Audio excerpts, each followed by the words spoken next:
Welcome, everyone. We're going to give it just a minute, make sure that folks can enter and get settled in.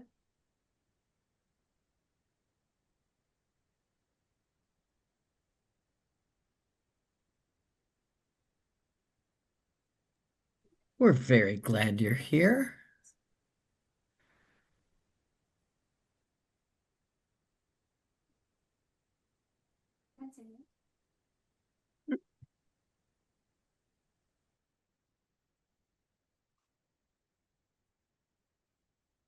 Okay.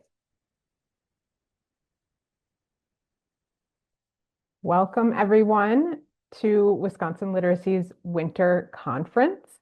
Wisconsin Literacy is a nonprofit literacy coalition that unites over 80 member agencies across the state to strengthen the power of learning in every community. This session is called Virtual Tutoring in Practice: Tools, Strategies, and Real-World Lessons. I want to shout out, I've seen so many people on our calls since our very first day of this conference. We've been offering sessions since Monday. And so shout out to the frequent flyers that have attended almost every session. You probably know these housekeeping tips by heart now, but I'm going to say them one more time. This session is being recorded, and a recording of it, plus the slides, will be available on our website by next week. We are going to ask you all to mute yourselves during the presentation to help reduce background noise. If you have questions, especially for our panelists, please put them in the chat, and you'll also be invited to unmute at the end to ask your questions aloud.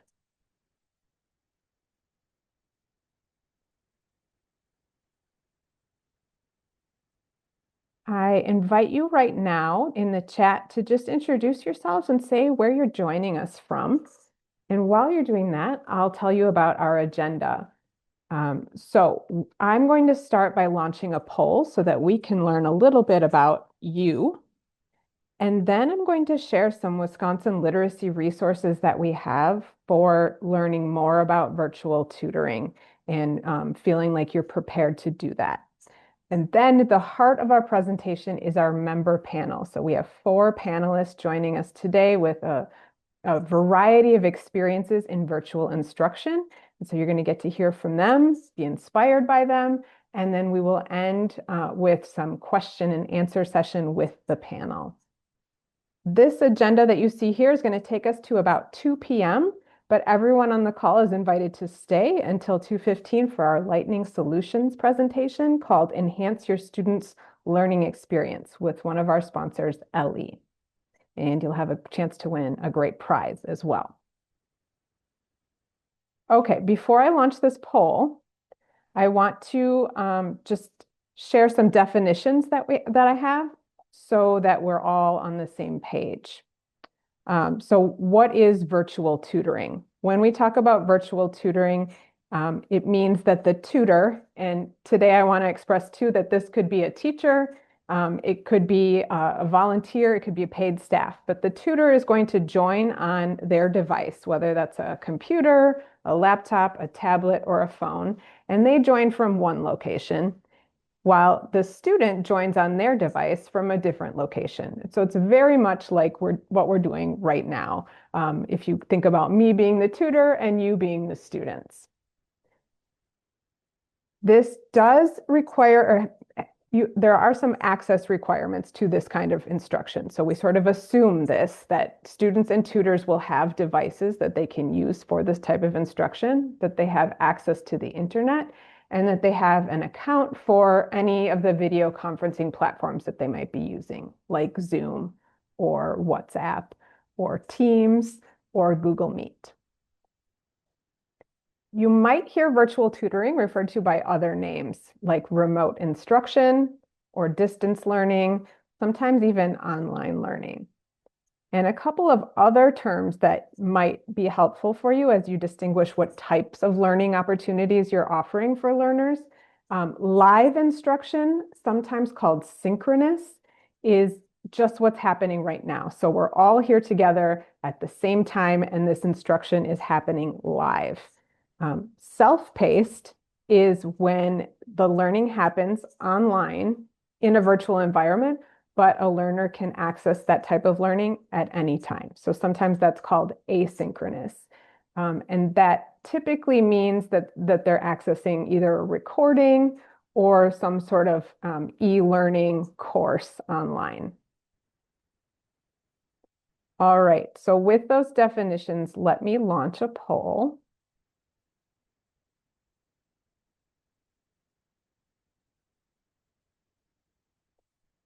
You should see it now. It is 3 questions. You might have to scroll to see all 3.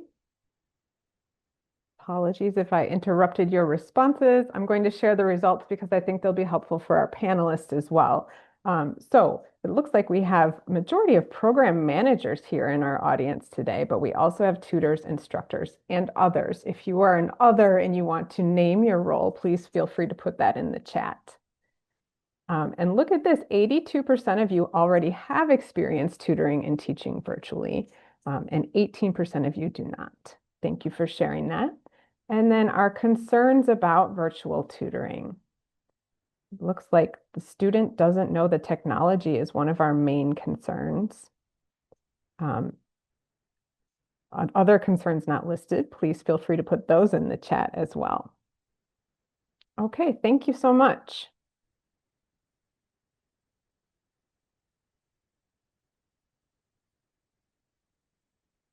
I'm going to check on the chat just to see if I'm missing anything. Okay.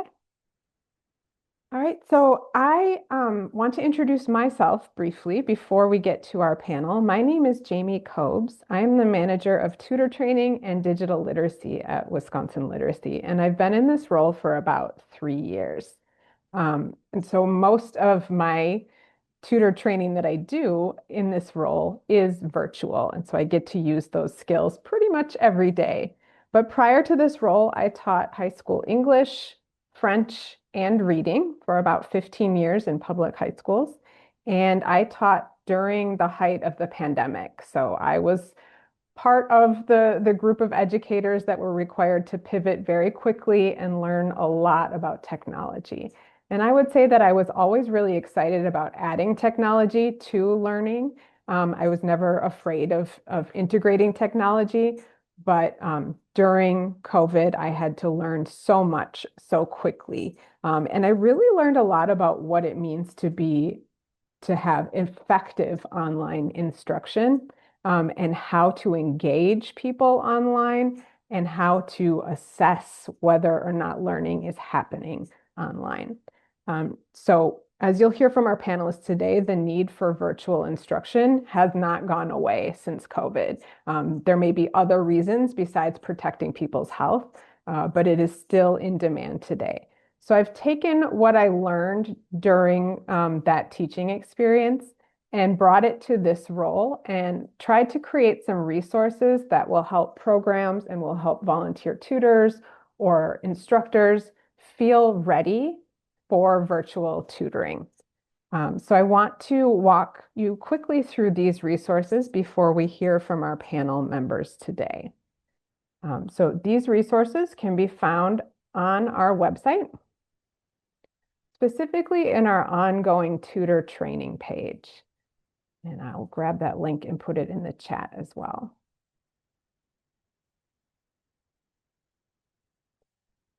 So if I can just help you navigate here, our ongoing tutor training is divided into some categories. So our biggest category right now is for ELL tutors. Then we have digital literacy and additional topics. Under digital literacy, I want to draw your attention to this course called Virtual Tutoring, Yes You Can. This is a self-paced online course or asynchronous, so anybody can access it at any time. And it is meant to be both for people new to virtual tutoring and those who are already doing it that think maybe they want to, maybe just be validated about the practices that they're using or learn some new practices as well. So you can see here, there's that description about what it is and who it's for, with an estimated completion time of about an hour. You are not required to go through all of the modules you can jump around to whatever is most relevant to you. So I'll just point out in this menu that if somebody is new to virtual tutoring, addressing common concerns is a great module to start with.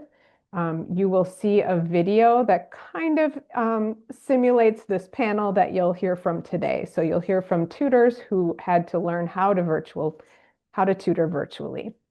The next module, also a great one, if as a program manager, you're thinking about which tools should I offer my staff or my volunteers to use for virtual tutoring, or if as a tutor you have options about choosing a video conferencing tool, you'll see some guidelines and some advice here. Getting started with students is all about just that. How do you actually get started tutoring virtually?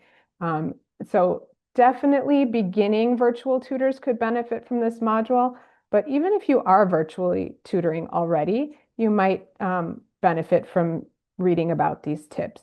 So you have these tips here, they expand, you can listen and learn more. And then this module and the next one will also offer a video where you can see some virtual instruction in action. Best practices is good for anybody, whether you are tutoring already virtually or just beginning. So there's 4 best practices here, and then again, it proceeds with a video. And then finally, the last module tries to put it all together, really talks about if you're used to in-person tutoring, how do we adapt both the teaching tools and the strategies or our lesson plans? So you have some advice here about how to go from low tech, which is still very valuable in virtual tutoring, to high tech tools. You have a list of digital tools that you can use in your tutoring. And then the whole course ends with an application. So you see an in-person lesson and you think about and make choices about how you would change that to a virtual lesson. So that's virtual tutoring. Yes, you can. The other resource on our website is a series called Digital Tools for Teaching. This is a monthly series that I run, and I pick an ed tech tool that you can integrate into your lessons.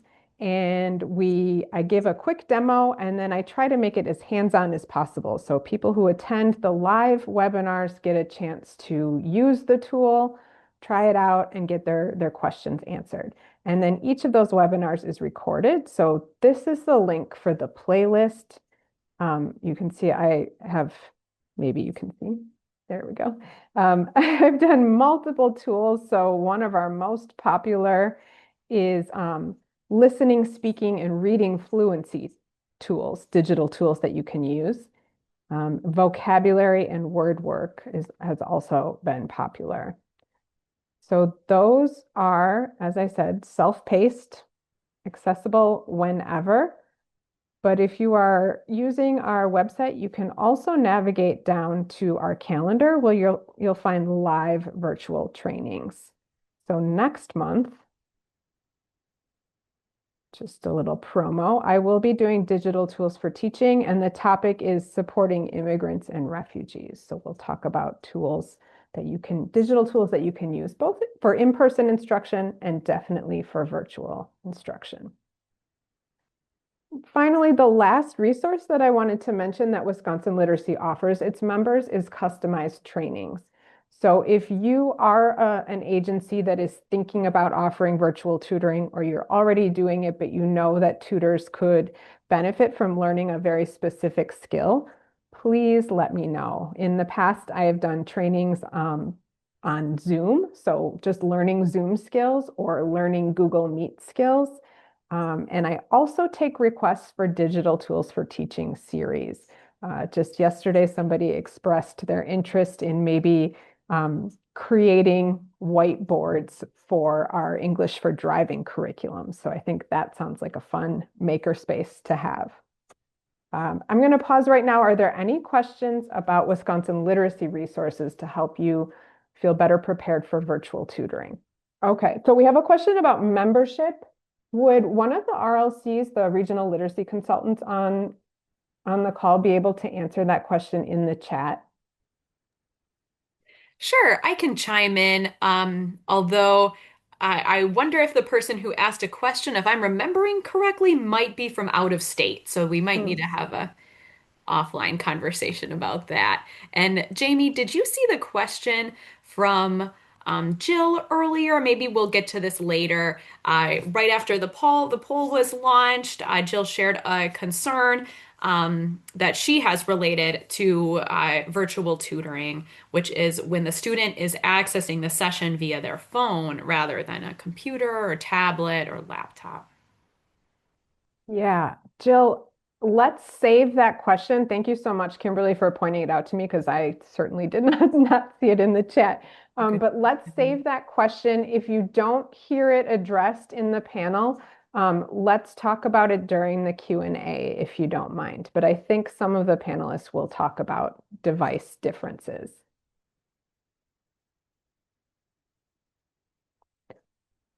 Okay. If there aren't any other questions for me specifically, it gives me great pleasure to introduce this amazing panel. And as I'm introducing, I want to say that one thing we know about virtual instruction is that it can be sort of hard to assess engagement. Are people paying attention? Are they excited? Do they understand? So we have to develop different ways of reading the room. And so I'm going to invite you as I introduce these panelists to send them a little love, either by hitting the reaction button or sharing an emoji in the chat, whatever you want to do to engage with these presenters. So this is how we'll do it. We'll have all four of our presenters present. As they're presenting, if you have questions for them, please put them in the chat, but we're going to save all questions until all four presenters have gone, and then we'll do a Q&A session at the end. So I would like to introduce to you Lisa Perez. She is a tutor with Baraboo Area Literacy Council. Oh, I have an L in there that doesn't need to be there. And Fox Valley Literacy. If you know your Wisconsin geography, Baraboo and the Fox Valley are not next to each other. So there you already have a nice benefit of virtual tutoring. After Lisa, we'll hear from Mary Richards. She is a tutor with Shawano County Literacy Council. Send them some love, please. Find that react button. After Mary, we have Claire Royning. She's the Director of Refugee Services and a group instructor at Catholic Charities of Milwaukee. And after Claire, we'll hear from Brian Curry. He's the Executive Director of Wisconsin Workforce Transformation. I'm going to stop sharing. And we'll hear from Lisa. Okay, well, thank you, Jamie. I've learned a lot already. I do have some slides to share, so I'll bring them up. There we go. And let me move a couple things around. Okay. So, as mentioned, I do volunteer for both Baraboo Area Literacy Council and Fox Valley Literacy. I live in Baraboo, so I have two students from Fox Valley that I deal with remotely. Here's a little bit about my background. I'm retired for the past 9 years, but I have background as a teacher, a school librarian, and I've done a lot of technology training. I'm a former Google certified teacher, so I do like to use Google products a lot. I feel comfortable with them. I currently tutor 8 adults. I've had up to 10 with three in the same family. I've done probably every iteration there. The main thing I'm speaking of experience more and working with learners one-on-one. I realize some people teach classes, but that is my experience. Oh, wrong way. So the platforms that I use for the online learning, my preferred one is Google Meet, because I do use Zoom sometimes, but it's the free version that only has 40 minutes. So since I'm working one-on-one, I just prefer to use Google Meet, and I use that a lot. And then as far as supporting technologies to communicate and to work with the students, depending on what they like, either WhatsApp or text for communicating. For definitely for level one, sometimes we use Google Translate, just if there's something critical that we need to communicate with each other. And then I use Google Drive, Google Slides, Google Documents, Sites, Forms. I use Google Sheets for tracking attendance and my own notes because after a while I forget about what I've taught with a particular student, so that helps me to remember. And I use Google Documents for lesson plans or whiteboards. If we need to type on the same document, we can do that. So why tutor virtually? The learners that I have or have had in the past often have difficult schedules. Um, uh, there's one that I have at Fox Valley who is a DoorDash delivery person, and so his schedule changes a lot. So we float his schedule around. Another one that I used to have was a young mother, and she just needed to be at home. So convenience, flexibility, it works for some people. These are the top challenges that I've experienced and what seems to work for me. Scheduling, as I mentioned, can be a tough one, but it's nice that we're online because I'm not so tied into a schedule. Um, if when I have a new student, sometimes if something happens, like their boss asks them to work late, or they have car problems and they're not at home, or the internet's not working, I really try to be very calm and patient because in the beginning they're almost looking to see, am I going to judge them or get mad at them or something like that? So I really try to make them feel comfortable that they're the adult and they manage their schedule. I do ask them to let me know as soon as they know they're not going to make it just for my own scheduling, but it's worked very well. So a few times we've had technical issues where the learners maybe home internet is not working so well. And what's worked well is to ask them to switch to audio only, and then we'll use text or WhatsApp to communicate that to get back online, and that's worked very well for me.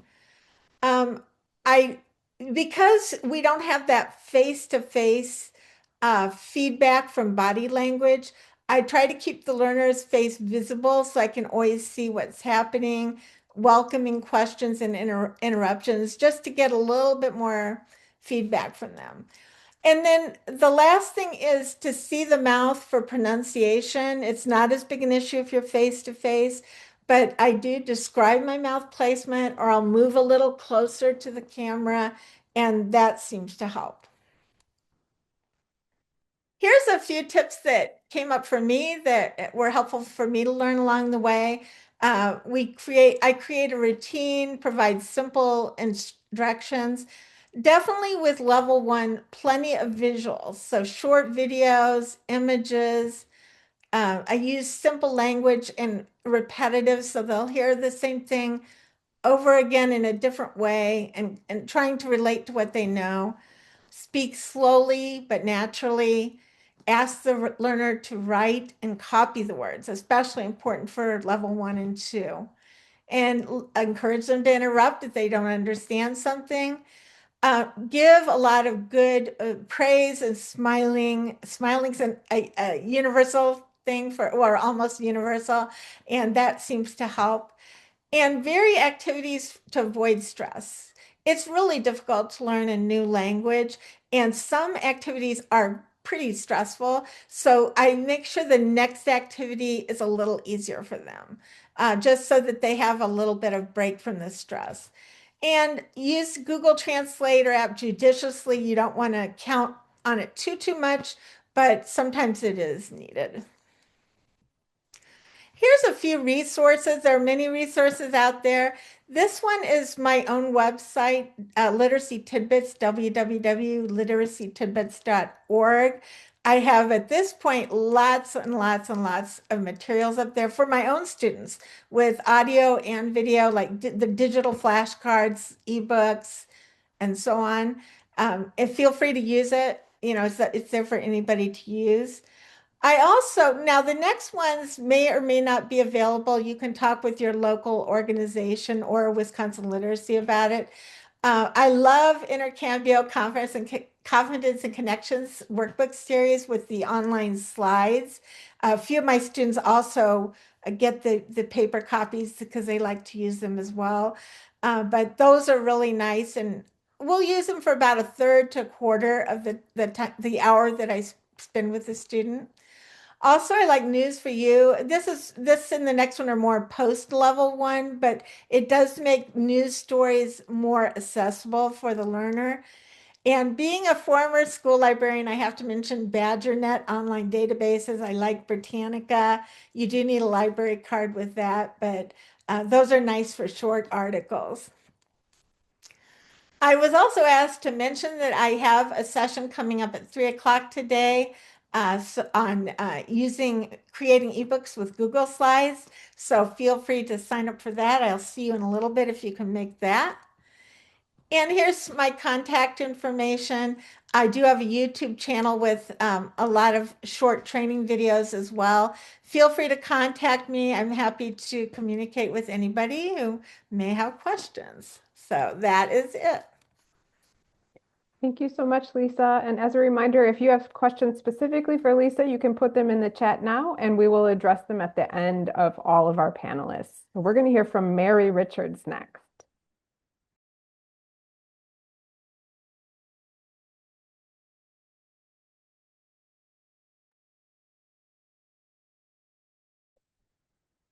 Mary, are you here? I saw you come in. Yeah, I'm here. Great. Okay. I am with Shawano Literacy Council. I'm a tutor. Shawano Literacy Council started tutoring virtually in 2021 during COVID, and because we found that we had many potential students in big farms way across the county. They worked long hours and really didn't have the time to try to come to a face-to-face meeting. When we started uh, our literacy council had a shared Zoom account that was fine when there were just a couple of us doing it. But as more of us became involved, we found we couldn't use the same time slot. So I decided, oh, I'll just get a personal account. And I did. I looked at Zoom, I looked at Teams and Google Meet, and decided on Google Meet because it was easy for me to use and I could get a whole hour of class time. So I started in March of 2021. When I started, I didn't know anything about the technical side of being a virtual tutor. What I did was I would hold up my flashcards that I made. I would hold up extra lessons that I wrote, and I had a whiteboard, and this worked. I mean, it worked for 10 months. I think it was 10 months before I went back to my notes to see when I started sharing with a Google Doc, and that was in December. So my student didn't care. He didn't know one way or another.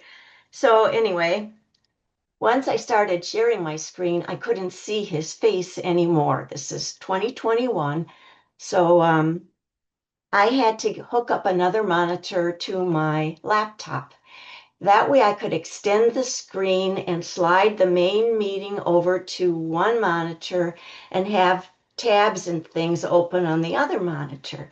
And I did this for many years until my laptop didn't work anymore. And I had to try to hook my second monitor up to a new computer, and the connections weren't right. I just couldn't get it to work.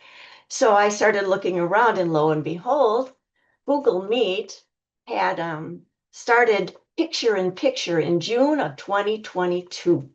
So this was something that I found just incredibly wonderful because when I was now presenting my screen, the main meeting screen could be in a corner, I could make it bigger. I could see what I was actually sharing with my student, which was a really good thing because sometimes I would forget, I would move on to a new screen and then I'd forget to hit share this screen instead. And so the only way I knew, besides his bewildered expression, was to look at my little main screen that I had in the corner. When I started too, I also wanted to practice. My student was using a tablet. I really didn't have any experience with tablets myself. My husband had one though, so I would invite him to a meeting and he would come on, bring his tablet, put it next to me, and leave me alone. So as long as I had both devices muted, there wouldn't be any feedback, and it was fine.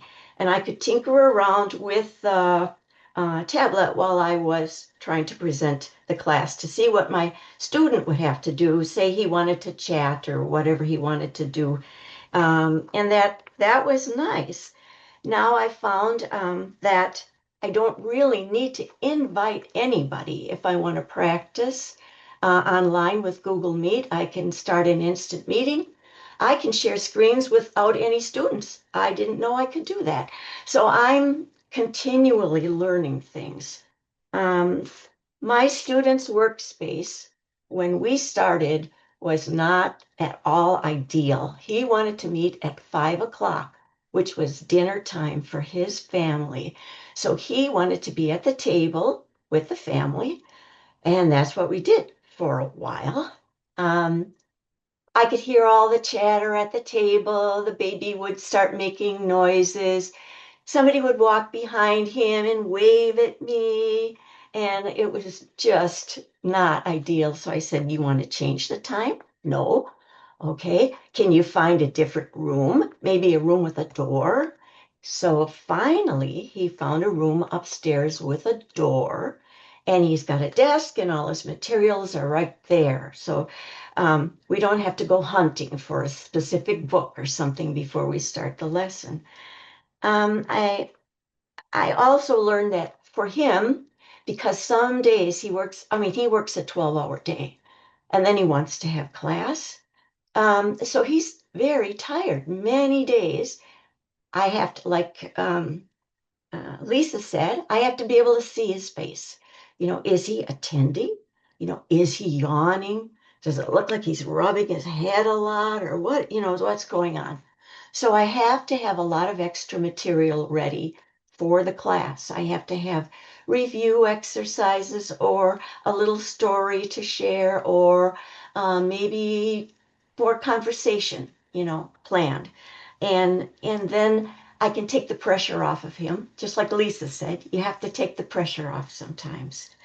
I've tried to teach him how to share my Google Doc, how to write on it, but as of yet, we have not been able to accomplish that, even though I wrote all the steps down for what to do on his tablet. He got lost. So we can meet face to face for that. I look forward to seeing him anyway in person. So that's what we're going to do. And uh, so we'll figure it out. Something always works.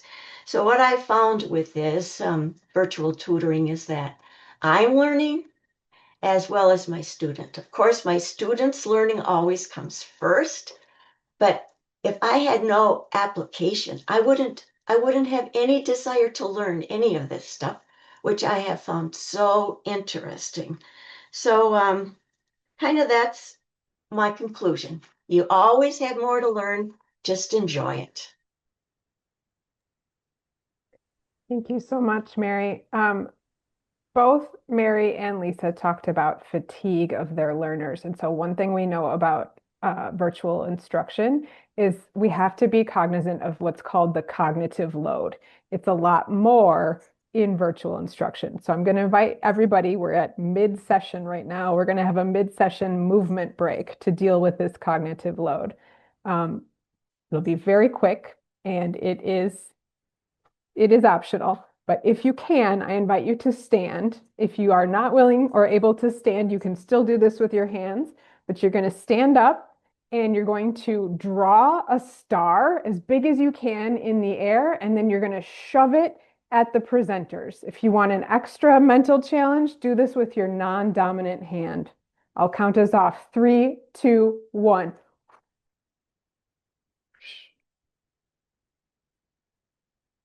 All right. Thank you, everyone. Next, we will hear from Claire. Hi, everybody. So I started working with refugees in 2012, and I was a cultural orientation teacher in person for about 4 years. And I don't think I ever thought I've even thought I'd be teaching virtually. But at Catholic Charities in 2021, like a lot of people talked about COVID, we started a Rohingya women's group for moms at one of the MPS schools, the public schools that we were working with. And our graduate student led it. I took it over after she graduated in spring of 2022. And currently, we have three virtual groups that meet with Catholic Charities. We have our Rohingya women's group that meets once a week, and then a Burmese group that meets twice a week. And both of these groups do a mix of ESL, citizenship, kind of updates, especially right now with immigration, and then life in the United States. Our Rohingya women's group averages about 20 people per class at the sessions, and then we have a little over 100 women in a WhatsApp group. The Burmese group is newer, and that has about 20 to 30 people who come, and then about 45 in the WhatsApp group. We also just started some very short conversation classes to try to increase engagement and more talking opportunities. And so those are meeting once a week, and those are mixed language groups. So we went virtual for many of the same reasons that are, or we maintained a virtual program for many of the same reasons that have already been mentioned. But one reason I wanted to add is that it can actually be a really trauma-informed way to work with refugee communities, especially folks who are from the Rohingya community. So if you don't know much about the Rohingya, they are an incredibly persecuted Muslim minority group in Myanmar, also known as Burma. And it's really dangerous for women to be outside the home. And so the way to keep the women and the girls in your life safe is to keep them home. And just because you're in the United States, that fear doesn't go away. And so what we found is that by having virtual classes for some of the participants or for some of the important men in their lives, it's a safe way for them to access education.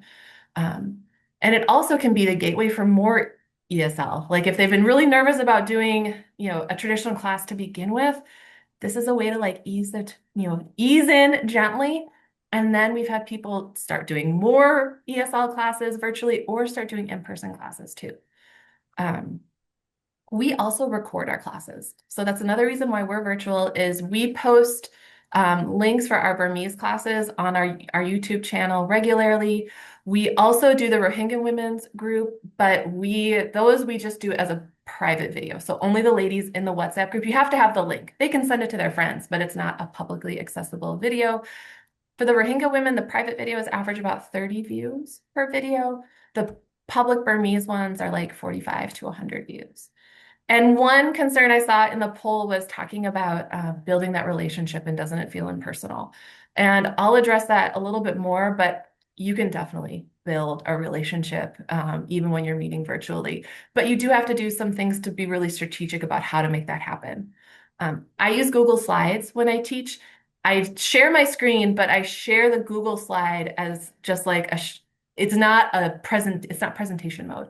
I basically blow it up really, really big so that I can type on it. I can drag images around if I need to do whatever needs to happen. So it's still editable. Like Lisa said, having that routine is really important so people know what to expect. I'll also say don't underestimate people's abilities to learn technology, but you have to work with what's comfortable for them. For example, I send out the Zoom link every week into our women's group, our WhatsApp group. I usually give them a warning, ideally like an hour beforehand. Hey, ladies, I'll see you in an hour. And then at 10 o'clock, I send out the link. I don't use email because people aren't going to access it.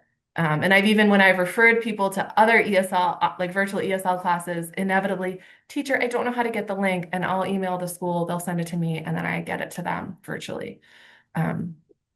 We also do a home visit to help make sure that people can gain those tech skills because people really can, but they do need guidance. And so, that's why we're using WhatsApp because it's already what most folks in our program are comfortable with. I really encourage, Jamie talked about using emojis. Ask them for emojis because they can let me know if they like something. The face says, oh, I have got a question. So really encouraging those. And every time I'm like, remember to send me those emojis. Making sure people flip their camera or if they're on their phone, having them flip it. So yes, it's small, but at least they've got a little bit of a wider space. And I have women in my group annotating the screen on Zoom because I've showed them how to do it. And again, every time I'm like, remember to annotate your screen. And it makes it more interactive and they're really excited to circle things, to write letters. Um, I make sure to greet everybody.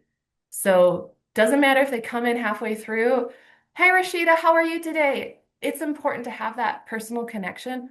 All the women in my class keep their videos off for modesty reasons because we record. I can't see anybody's face. And that's why the emojis are really important, but I still am able to form a relationship because I'm checking in with folks. I am changing their names if it's like Samsung Galaxy 55. Hey, Zaheda, is that you? And I make sure to change it so that way I know I can call on them. Um, the home visit as an in-person touch point is great. We do a summer picnic too, as a chance for everybody to get together. Last summer we had 75 folks come to our picnic for our women's group. Um, we also have people in our program who do have an in-person tutor through our traditional program, making sure to ask participants, what do you want to learn? I'll be honest, citizenship teaching is like my least favorite thing to teach, but it's important to the people in the program. So we make sure to do citizenship. We have talked about anything from UTIs to how to do a signature, what's happening with food share, ICE. I mean, trying to personalize it as much as possible because it is really hard. There was a question about having a curriculum. We're pretty loose with how we work things. I don't have a set curriculum that I use. I've used Intercambio, pulling lots of different resources together. It is a challenge with a mixed level group. The better speakers tend to dominate. So it is trying to pull out folks, but I've got women who don't unmute the whole time and they still show up every week.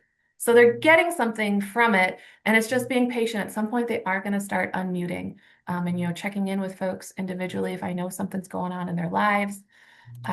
We definitely are tracking attendance so that I do know who is there and we can monitor that. That's important. Those background noises can be really tough. Babies are loud. I've had people be insulted that I've muted them, and we just let folks know like this is what we have to do. I will say, because our group started out as more like a social support group, we do have a interpreter who's there with us because we are covering things about how to live in the United States. She also is virtual. She's in Canada. She and I have never, well, we've met once. She came to Milwaukee and it was really special. But our Burmese group is also led by someone who speaks Burmese. And so that's for us been a really important draw too, to make sure that we're not just sharing the ESL information, but cultural information. Or I said right now, there's a lot of updates that are important. So it is possible to make it a really personalized experience on doing it virtually. So thank you. Thank you, Claire. And now we'll hear from Brian Curry.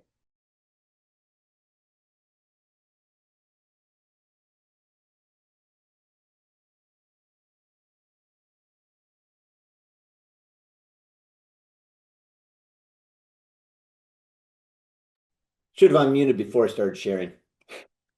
Screen went away. All right. And I had to do slides because Lisa did such a great job with hers. So, as Jamie said, my name is Brian Curry. I work at Wisconsin Workforce Transformation. We use a blended model, and I'll kind of explain that as we're going through.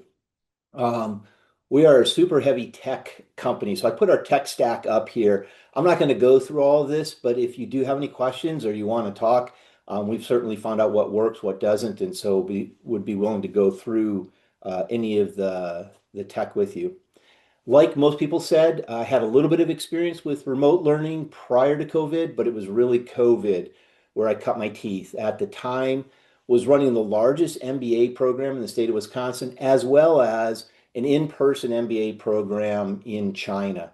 So we had 3 people and we had 3 days to move all of our master's programs, our MBA, and the programs in China online. So we learned what worked, what didn't work, and why. And so we really took a lot of that knowledge and we put it into the model that we use now, which we are a vocational learning center and everything is remote. So we do self-paced, or what Jamie had said, asynchronous classes, which is fantastic for our clients. However, I'm going to really stress this, and it's been stressed with the other speakers, It's the live instructions and the coaching that go along with those asynchronous. So the asynchronous allows our students to be able to learn where and when they want, but we always follow it up with some kind of live coaching session. And I'll get into that in a little bit. For that, we use Google Meet, but we've done something unique. We've actually put Google Meet inside our website so we can have our meeting as well as wrap around that supplemental material of audio, video, coursework. And so it all is one place for the learners to go. We do a lot of low friction communication. Similar to Claire, we work with a lot of vulnerable populations, in particular refugees. And so they're very familiar with WhatsApp. So we do a lot of communication on WhatsApp. We do a lot of teaching on there. And so we try to meet the learner where they're at. We do use some adaptive tools. So we use Nobi, Engine, Learning Upgrade. A lot of that is for our basic ESL. There's no reason for us to kind of reinvent that. Those platforms do a really good job. So that's what I mean by a blended learning. We have the asynchronous that we really rely on, and then we do the live sessions. I will say, just real quick, and we can talk about it later, we have it on our websites on the iPhone, Android, and website. And so the question came up about going on phones. Those are apps. So it's not a website being streamed on the phone. We actually have an app of those programs on the phone, which makes the interaction a little bit easier, a little bit bigger. So the main takeaway here is we do live human support with that structured reinforcement, and that you do have to do what Claire was talking about. There has to be that connection with the learner. So my background is science, so I have no educational background before I got into this at Concordia. And one of the things in science we used to talk about is when we had to prove something, it had to be necessary and sufficient. And I'm going to use that here that the technology is necessary to do remote learning, but it's not sufficient. And let me explain that in a little bit. The virtual learning, why we use it is what a lot of people have said. It removes access barriers. A lot of our clients have problem with childcare, transportation, jobs. Many of them work the 12-hour shifts, and that rotates on a weekly basis. Plus, we can reach a subject matter expert anywhere really in the world, but in the United States. So I can have somebody, if we have a subject that our clients need to know, we can bring them in from Kentucky or Dallas and have them learn just in time for those learners. We also use a lot of AI. So we can take a base class and we can move it up NRS levels, so their English level. We can do it on experience. So we can take one class and really make it flexible across a platform and have that learner go into their specific site to learn that class. We were designed virtual from day one, so we have no physical office. So we do some meetings. It's usually in-house or at a library that we do a lot of it, but all of our communication and everything has been set up to do for virtual. I do want to spend a little bit of time on some what I call hard truths about virtual learning.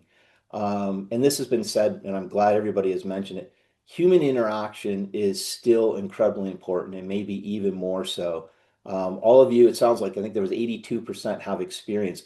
It's really difficult to teach to a screen when you're not getting that feedback. And it's just as difficult to be in the classroom and not have that interaction. There are ways to overcome that. Claire mentioned some, and we can talk about more in the Q&A. The other thing is design really matters more than the modality. So what I mean by that is you still have to rely on your instructional designers, your educational background people. Those best practices in education matter, and probably even more so when you're online. So don't take those for granted. Business background. So I put down need to understand the learner. This is basic business. You need to understand your customer. You really have to know who you're teaching to and where they're at. And I think most of the people here and knowing the people online, you're good at this, but keep that in mind. A quick story. So we are a tech company. We love our analytics. We get information on everything. But this is where that analytics fails. Recently, we had three gentlemen living together, and we did something, and I probably shouldn't have this recorded, but we got them computers and we gave them all the same password because they were having difficulty signing on. So we gave them all the same password, thinking that, okay, if one can get it, the other two can get it. And after a couple of weeks, what we found is one individual could not log on at all. Two could log on, but only one account was really using the system. So we did a home visit. And what we found out in that home visit is they had formed their own class. So even though our lessons are asynchronous, they got on one computer and they worked together. And these students are, the digital literacy is very difficult for them. English is very difficult. And so they overcame that and they really solved the problem. Our analytics didn't show that. And so that's where that human interaction is just so critical. I was asked to say something about if you're a program manager, which it sounds like there are many, and if you're going to start a program, which it sounds like many of you already have, but I'll throw this wisdom out there. Don't copy your in-person designs. This is a new modality, and face it, like me, most of my in-person material really needed to be refreshed anyway. So this is the time to really refresh it. Think about the learners, meet them where they're at, and how you're going to deliver this. Start small. It can be overwhelming to go online, and you're going to need additional resources. It's going to take more time and money than you probably think to build out a really robust program, but it's certainly doable and do it in small steps. The other great thing is there's a lot of subject matter experts. Jamie started out, who we use Jamie, and I learned a lot from her. She talked about the website at Wisconsin Literacy. There are a lot of people in this community, the other three individuals here. And I guarantee you, if you ask, most people are going to be willing to help you out. So get those subject matter experts to get that program going. Or if you're stuck at a spot in that program, use those subject matter experts to say, hey, how did you get through this? Last piece of advice I'll give is define your unique value.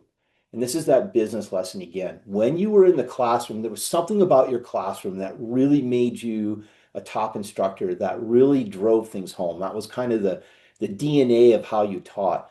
You need to figure out what that is, focus on that, really understand it, and bring that online. That's what's going to separate you.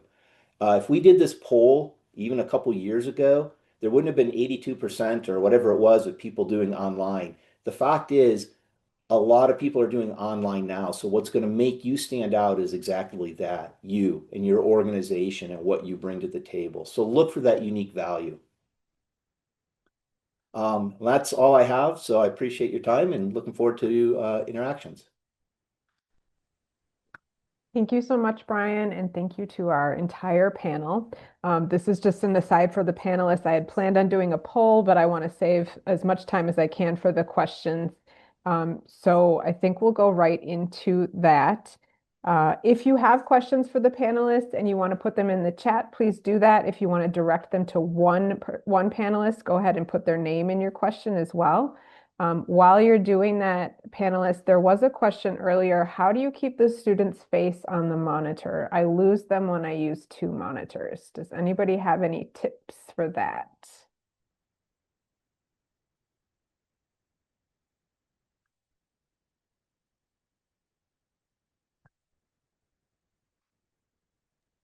I think it's hard to answer without knowing like your specific setup, unfortunately. I would hopefully that maybe somebody in your organization or me, I like call my brother that can help you troubleshoot that tech problem. Appreciate that, Claire. Thank you. That Also, might if you have be questions, one thing that I agree that this is hard to say without context, but just in case this is helpful to anyone, one thing that's true of both PowerPoint and Google Slides is if you just click on slideshow, it will automatically go to full screen and then you can't see your students. However, if you click on the little down arrow next to slideshow and you click presenter view, then you can select the window of your presentation without it taking up your whole screen. So when I'm teaching virtually or hybrid, I will choose that presenter view, X out of the box with the presenter notes because I don't need that, right? But then the screen I share is not my whole screen, it's the presentation. And so the students see the presentation as though it was my whole screen, but I can also still see the students. I know that's really fast, but just like when you see that slideshow button, click the little arrow next to it and play around with that. That can be a big help in figuring some of this stuff out. thank you, Sophia. And it's these kind of logistics, like this juggle, I think that concerns people when they begin tutoring virtually. But it's also the kind of practice that we can provide for you at Wisconsin Literacy through our training. So, like I said, I've done a Zoom class where you just get to practice this, like share the screen, stop sharing the screen. And so, if you find that you have tutors in your program that would be interested in that, please send me an email. Let me know. Other questions, you can feel free to unmute or put them in the chat.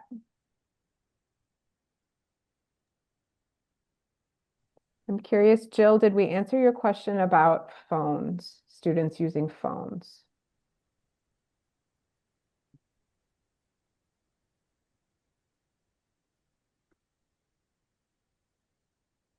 Okay, thank One you. thing I forgot to say in my presentation that you asked me to mention, Jamie, is when we went virtual back in COVID and we were doing basically all virtual tutoring, we had no idea that it would mean opening up our volunteer pool to anybody in the country.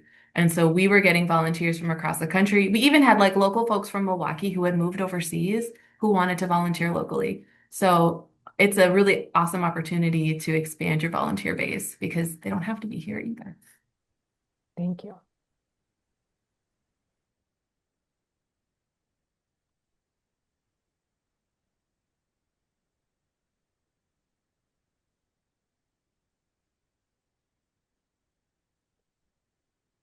All right, I'm not hearing any. Oh, here we go. With it virtual, is there a book that the students would have physically, or is it mostly sending over virtual docs? Great question. I can answer that one. I mean, for me, my student has a book. I have the same book. So every textbook we use, we've got two of them. He's got one and I've got one. And so I can always just refer to a page number and it works.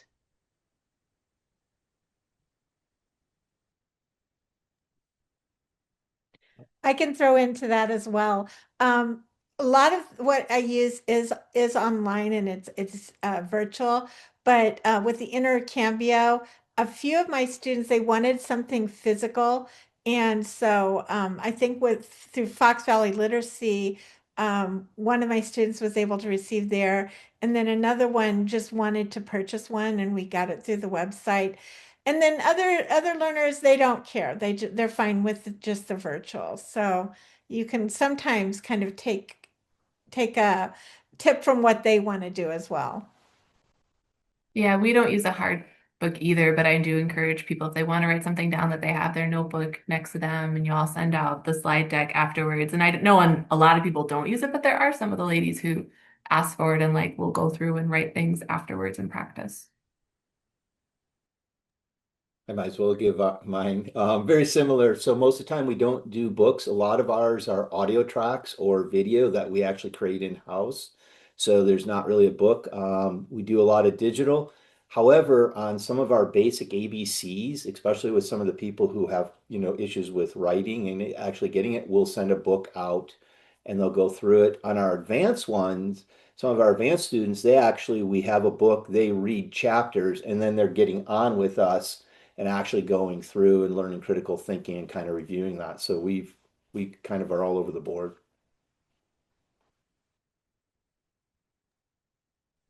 All right, we are at time, unfortunately, because this has been a wonderful conversation. So I want to thank you so much to our four panelists. Thank you to everyone for attending this session. Remember that there is a lightning solution session just after this, so you're welcome to stay on the call for that. When you leave the call, either now or after the lightning solution, you'll be taken to a survey. Please hit continue and share your feedback with us. Thanks again. Yes, please don't go away because coming up next is Kylie Vanden Mullen, the lead teacher trainer from Ellie. And she'll be telling us about enhance your students' learning experience with Ellie. It's a quick 15 minutes where we'll learn something new, and you might win a really nice prize at the end of the lightning round. So I'm going to turn it over to you, Kylie. Would you like to share your screen? Yeah. Of course. Hi, everyone. Thanks so much for having me. I'm going ahead and sharing my screen here. My name's Kylie. Like Marcia said, I'm with Ellie, but I was happy to sit in on the session today and hear more about your programs and tutoring experience. I was a virtual ESL teacher for years myself throughout the pandemic, and I used Ellie as a teacher. And that's actually how I got connected with the company. I absolutely loved it myself as a teacher. And also when I was a program admin, my team of teachers used it for virtual instruction and then also in-person instruction. So I'm just going to share a couple of things about the platform. And like Marcia mentioned, don't go anywhere because you could be entered to win a 6-month subscription to Ellie. So I'm going to take it away and switch my screen here and just give you some overview basics of the platform, and then also just look briefly at some content as well. So Ellie is really at its core a content library for English language teachers. We were known as ESL Library for many years, and maybe some of you already know us or use Ellie or have used ESL Library. I would love to know in the chat if you have before. And so we've got thousands of ready-made lessons, materials, workplace preparation courses, civics preparation, and citizen preparation materials ready for teachers to use. And over the years, we've also developed a learning management system. So you can create classes or assign work to your students. You can grade their work, give them feedback, track their metrics. So, if you're an individual tutor, you can really give that individualized support. If you're a program manager and looking to explore platforms and curriculum for your programs, you can know that you can create teacher accounts, manage your teachers, report time on task, both inside of class and outside of class. And we've got a lot of great reporting tools coming down the pipeline. So when you log into Ellie, if you have an account, you'll land on our Discover page. And I mentioned that Ellie is a content library or a learning management system, but we're also a publishing company. So every week, we're releasing new lessons and more content. And part of that content that we release every week is a partnership that we have with Reuters, and it was previously with the Associated Press. We have a news section, lesson section called That's News to Me, and we create lessons around what's going on in the news based off of Reuters articles. We pair it with a lesson, we modify the news article to various levels, and so students can stay informed, and it's great for building conversation. So that's one of my favorite lesson sections. I'm just browsing briefly here on the Discover page to mention a few things before we look briefly at content. We have something called Polls and Dilemmas, which are speaking interactive games. Kind of like Kahoot, if you've ever used Kahoot in your classes. And Polls and Dilemmas are free for everybody, regardless if you have an Ellie account or not.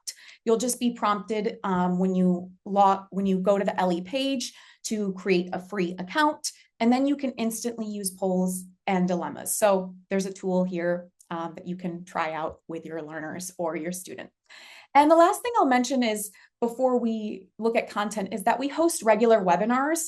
This is a lightning session right now. I'm used to leading an hour-long or 45-minute long session, so I won't be able to cover everything that the Ellie platform has today, but please join in on our webinars if you're curious about learning more. You can just go to ellie.com/webinars, and we have regular scheduled webinars, both intro to Ellie. So we've got some coming up specifically if you're in adult ed, and become an expert if you already have the platform, a subscription, and you want to know how to use our tools better. Those are great to join in.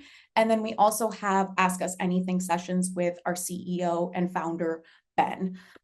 So those are some different options. If you can't join live, you can always register and get the recording. But I want to get to the good stuff of content and how you could use it with your tutees or learning in class. And so I'm just going to take you into one of our favorite lesson sections that we've recently released, and it's called the First 5 series. And it's built and created with adult literacy learners in mind. So you can think of those folks that you're working with that are, at NRS level 1 or level 0 and are really, experiencing English for the first time. So I'm going to go into the lesson section here. And we created these lessons with adults in mind. We found that a lot of the literacy content in the ESL space was geared towards children. And we thought, you know what, we need to create some materials that are geared for adults. So you'll see here in this lesson section, there's lessons about different letters, high frequency vocabulary, and some short readings as well. I just want to take you into one of these lessons to show you what the PDF looks like. And we offer a majority of our content at Ellie, both as a PDF, a printable that you can use, and digitally. So, while you're tutoring, if you have an Ellie account, you can create a student account and they can work in their platform. You can grade their work, give them feedback. But there's also the option of just displaying one of our PDFs if you are presenting, online, if you're teaching online. And this is often what I did. I would pull up the PDF here. I would display it on the screen. And you can see this first 5 lesson is around jobs. It starts off super simple. Students just identify, what do you see in the photo? And students might say, man, happy, number. And from there, it progresses where students listen to the words, they can point to the words. And then from there, you'll see this lesson just builds on itself and scaffolds with these high frequency vocabulary words. So this type of lesson is great for those adult literacy students. The next thing I'll mention is that we have a great lesson series called Discussion Starters, which are really lovely for adults and great for both, if you're teaching an intermediate to advanced conversation class, or if you're working one-on-one with somebody, these lessons are really geared towards getting adults to talk about things that are being discussed in the world. So we have a lesson about, the Olympics and the effects on a town with hosting the Olympics. We've got pretty serious lessons, around bullying, but then also lighthearted things, about fun or classrooms of the future. So really up to you as the teacher, you can really explore the platform. And I wish I had more time to share with you all today. We've got thousands of lessons that you can use with your students. And if you're looking for something in particular on the platform, you can just search up top here. You could say like, doctor, for example, and then you'll be brought to all of our content on the platform about the doctor. And then you can drill down by level here. I have the NRS level system set up here. So if you use the NRS levels, you can turn that on, or you can use our Ellie leveling system as well. That just shows like pre-beginner through advanced. So you can find all of our content that way as well. The last piece of content I want to mention is our courses and our study packs, and I'm going to go navigate to those. They live in our materials section here under courses and study packs. And I first want to quickly show you that we have workplace preparation courses that can be used with IET programs or just based on, your students' interests. So I'm just going to scroll down through some of these courses to show you a little bit more. We've got English for nursing assistants, medical technicians, home health aides. So depending on your students' needs and goals and level, these courses, which are pretty comprehensive and include a video and multiple lessons and assessments, might be great for your students to work through. And each lesson takes about an hour, depending on your students' pace and level. And then, we've got a wide variety. I'm going to scroll down to the bottom here. I don't want to make you too dizzy, but we've got other courses as well. We have allied health, but then also we've created some custodian courses for construction workers, commercial drivers, truck drivers, a variety of professions. We also have, under courses and study packs, I'm going to navigate now to study packs, some civics study packs. So if you are teaching civics or your students are prepping for the citizenship exam, you can check out these study packs and assign them to your students or use all of the content within your class or when you're presenting digitally. We really partnered with experts in the field to create these to make sure that they're super applicable, relevant, and updated. So if that's something that you focus on with your students, you may want to check that out. So that's really the beef of the content at Ellie. There's so much more that I wish I could share with you, and I could go on and on about my favorites that I used as a teacher. But I want to share today that we have a drawing that you can enter, and you can win a 6-month subscription to Ellie. And then I'm also going to share our group trial form. So if you're part of an organization or a program manager and you want to try out Ellie with your program for 2 months, you can fill out a form and we can get you set up with a free trial. We have two plans. We have an individual plan for individual teachers or tutors that are paying on their own, and prices start at $14 a month for unlimited access to everything you see for 35 student accounts. We also have organizational plans, which are great for teams and larger programs that offer reporting tools. You can track time on task. You can, if one teacher leaves through the school year, you can substitute their account with a new teacher, and we never price per student. So unlimited student accounts are included. That's kind of one thing that sets us apart from this other space. So right now I'm going to put in the chat here, give me one moment, the link to enter in to the drawing to win a 6-month subscription to Ellie. So if you fill this out, we will notify you if you are the lucky winner later this week and get you set up with a 6-month individual subscription so that you can try it out with your student or students. Thank you, Kylie. Yeah. While people are filling that out, there is a question in the chat that says, like the course material is for adults, can Ellie lessons be embedded in another site? And can That's News to Me be used as an RSS news feed? Is that possible? Okay. I don't know And what then there's RSS another question. Oh, there's another question there too. After that, yeah. RSS news feed. I'm not sure what that means. I don't know. Brian, do you want to come off of mute and be more specific? So we have our own LMS. We have our own learning management system platform. Okay. So it'd be great if we could take your courses and put them inside. So they were coming to our website, but they were going, your courses. The news feed is, I love what you're doing with the news feed. We can do a news feed where it comes into our news and it's updated all the time. And so we can talk about it later. And I love the platform. Great job.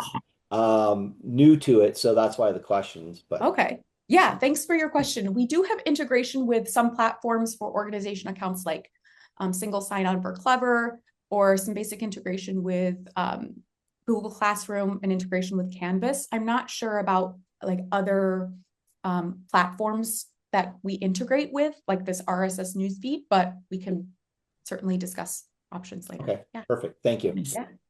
The other question is Ellie going to be doing a digital literacy conference this year? I remember there was one a few years ago. There was one a few years ago. I wasn't with the team then, but I don't think we have one in the works for this year, but we have those regular Ellie webinars and those Become an Expert sessions as well. And those are every single month. So if you have a special topic that you want us to cover in one of our webinars, please reach out to us. We take requests all the time. I can't obviously, confirm 100% that it'll happen, but based on requests, that's how we decide what to cover. So you can reach out to us at hello@ellie.com, and we would love to hear your suggestions.